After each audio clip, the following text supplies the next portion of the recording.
Así como desde el punto de vista farmacológico es importante contar con agentes terapéuticos eficaces que no creen al mismo tiempo riesgos innecesarios y tengan un mínimo de efectos secundarios, desde el punto de vista biofarmacéutico y farmacoterapéutico, una vez que ese principio activo ha sido formulado en una forma farmacéutica, este debe de permitir la liberación del mismo hacia el sitio de acción en una cantidad y una velocidad adecuadas para lograr la respuesta farmacológica deseada, es decir, sin manifestaciones de ineficacia o de toxicidad. Esta idea es el fundamento del concepto denominado biodisponibilidad de un principio activo a partir de la forma farmacéutica en que es aplicado. En 1938, a raíz de la muerte de varias personas debido al empleo de dietilenglicol como disolvente para el elixir de sulfanilamida, se generó en Estados Unidos la primera legislación específica sobre seguridad de medicamentos. Años después, otro grave problema derivado del uso de la talidomida obligó a la revisión y establecimiento de una nueva legislación respecto a la seguridad y eficacia de los medicamentos. Actualmente se han establecido 4 criterios de calidad que debe cumplir todo medicamento: identificación del principio activo, cuantificación del mismo, pureza de los componentes y seguridad del medicamento. Todo lo anterior garantizado durante el periodo útil o fecha de caducidad de los mismos. En adición a lo anterior, y debido al gran avance en las disciplinas farmacéuticas aplicadas para el óptimo cuidado de la salud, el objetivo es que todo medicamento, durante su periodo útil, conserve su calidad biofarmacéutica, es decir, que sea un medicamento seguro, eficaz y con una biodisponibilidad adecuada u óptima de acuerdo con su acción farmacológica. Definamos entonces qué es la biodisponibilidad. La biodisponibilidad se define como la cantidad y la velocidad con que un fármaco inalterado llega a la circulación general a partir del medicamento en que fue administrado. Detrás de esta definición y su aplicación práctica a los medicamentos empleados en la farmacoterapia, existe toda una serie de estudios que puede incluir el diseño de los fármacos, la preformulación y la formulación de medicamentos, así como la evaluación cuantitativa de la biodisponibilidad, entre muchos otros, así como también el desarrollo de una legislación específica respecto a este importante concepto. Estudiemos primero las etapas de la actividad terapéutica. El empleo de principios activos con fines terapéuticos o farmacoterapia tiene como objetivo lograr una respuesta terapéutica en el organismo. Esta actividad, observada después de la administración de un medicamento, es el resultado de una serie de fenómenos o etapas consecutivas, las cuales están en función tanto del fármaco para sí mismo como del individuo al que se le administra. Estas etapas generales son la etapa biofarmacéutica, la etapa farmacocinética y también la etapa farmacodinámica.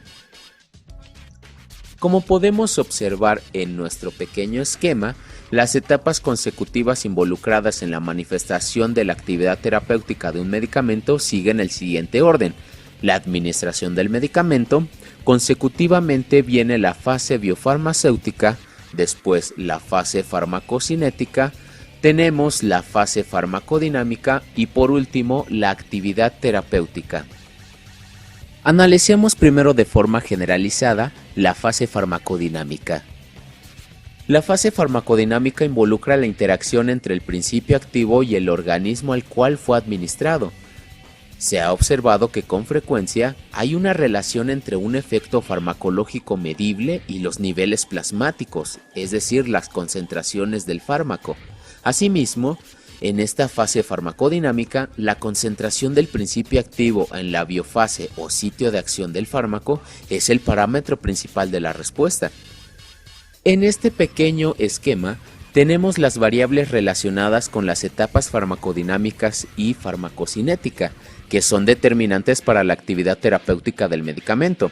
Las propiedades físico-químicas del fármaco, el estado fisiopatológico del organismo y el régimen de dosificación son aquellos que van a estar directamente relacionados con nuestra actividad terapéutica. Como puede observarse, la fase farmacodinámica es función de las propiedades físico-químicas propias o intrínsecas de cada principio activo, y en función también de ellas está su interacción con el organismo. Una vez que se inicia, por tanto, esta etapa no es controlable por factores de tipo externos. Pasemos ahora a la fase farmacocinética. De forma general, para que un fármaco llegue al sitio receptor o de acción a partir del lugar en que fue depositado, se requiere que éste sea transportado a través del organismo. Las características de este viaje o transporte en el cuerpo pueden variar según las propiedades físico-químicas del fármaco, de la fisiología de las distintas especies que lo reciban o dentro de la misma especie, del estado fisiopatológico de dicho organismo receptor. Por lo anterior, esa evolución temporal del principio activo in vivo influye o está relacionada con la fase farmacodinámica a nivel de la biofase y, por tanto, de la actividad biológica del fármaco en cuanto a intensidad y duración del efecto. Al igual que la fase farmacodinámica, la fase farmacocinética está en función principalmente de las propiedades físico-químicas del principio activo y del estado fisiopatológico del organismo receptor. El único factor de modulación o control, entre comillas, externo, es el régimen de dosificación o la posología aplicada. Es decir, una vez iniciadas las fases farmacocinética y farmacodinámica, no se puede tener sobre ellas prácticamente ningún control externo para modular el efecto terapéutico. La evolución temporal de un fármaco en el organismo se puede esquematizar en 4 etapas, cuyo desarrollo en vivo es prácticamente simultáneo: la absorción, distribución, biotransformación y excreción, proceso también conocido como ADV. El proceso ADV forma parte de una disciplina denominada farmacocinética, la cual se define como el estudio de la evolución temporal de concentraciones y cantidades de fármaco y sus metabolitos en fluidos, tejidos y excretas biológicas, así como de la respuesta farmacológica observada, y construye modelos matemáticos para interpretar los datos obtenidos. De este proceso analicemos primero a la absorción. ¿Qué es la absorción? En el marco del sistema ADV, la absorción de un principio activo implica el paso de las moléculas del mismo desde el sitio en que se depositó el medicamento hacia la sangre a través de una barrera fisiológica, por ejemplo las membranas. Para que este fenómeno ocurra, el fármaco debe de ser primero liberado de los excipientes que lo acompañan y posteriormente solubilizado en los fluidos fisiológicos. Dada la importancia de los factores de formulación y aún del proceso de manufactura de la forma farmacéutica, sobre esta secuencia de liberación y disolución del principio activo, este aspecto será tratado desde el punto de vista de la fase biofarmacéutica. La segunda etapa es la distribución. Las moléculas de principio activo disueltas en la corriente sanguínea son susceptibles de ser transportadas hacia todas las regiones del organismo. Lo anterior está en función de los factores tales como el coeficiente de partición del fármaco entre la sangre y el tejido, su grado de unión a proteínas sanguíneas y o tisulares, el flujo sanguíneo, entre otros. Cuando se administra una dosis única de fármaco al organismo, el proceso de distribución tiene una fase de crecimiento y otra de disminución. Cuando el fármaco se aplica en la modalidad de dosis múltiples, es decir, la multidosis, se alcanza después de un cierto tiempo en pseudoequilibrio entre la velocidad de entrada de fármaco al organismo y su velocidad de salida.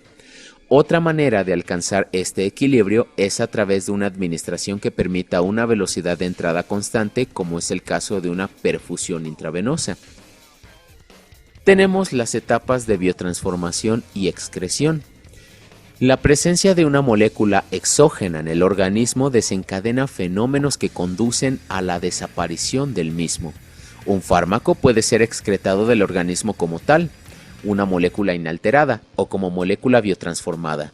El órgano principal para la biotransformación de fármacos es el hígado, y este proceso tiene como objetivo en general inactivar y aumentar la polaridad de la molécula de modo que pueda ser fácilmente excretada en orina. Sin embargo, cabe recordar que algunos productos de biotransformación de fármacos han resultado tener actividad farmacológica. Por ejemplo, oxazepam oxifenbutazona. Otras vías de excreción además de la renal son la excreción fecal, directa o por bilis, pulmonar y dérmica, entre muchas otras. En farmacocinética, la suma y descripción de los procesos de distribución, biotransformación y excreción de fármacos recibe el nombre de disposición. Para la mayoría de los fármacos a dosis terapéuticas, los fenómenos cinéticos descritos anteriormente como ADVE son caracterizados por constantes cinéticas de primer orden aparente, o también llamados de pseudo-primer orden. No obstante, uno o varios de estos procesos, en un caso dado, puede ser definido no por una farmacocinética lineal, sino por una farmacocinética que está en función de la dosis, conocida también como cinética de saturación o de Michaelis-Menten.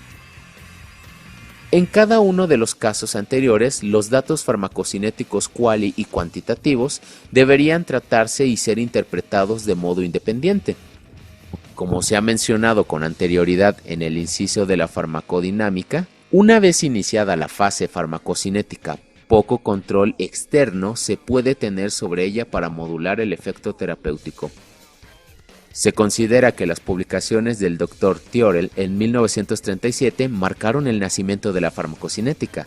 A la fecha, la evolución, diversificación e importancia de las contribuciones de la farmacocinética a la salud han hecho de ella, dentro de las ciencias farmacéuticas, una disciplina independiente. A continuación mostramos la clasificación y aplicaciones generales de la metodología farmacocinética de las ciencias farmacéuticas y médicas.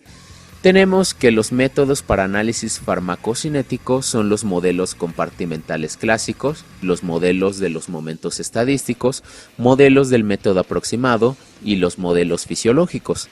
En biofarmacia, la evaluación de la biodisponibilidad, diseño de formas farmacéuticas cronoprogramadas. En el caso de farmacia clínica, establecimiento de posologías, regímenes de dosificación óptimos e individualizados.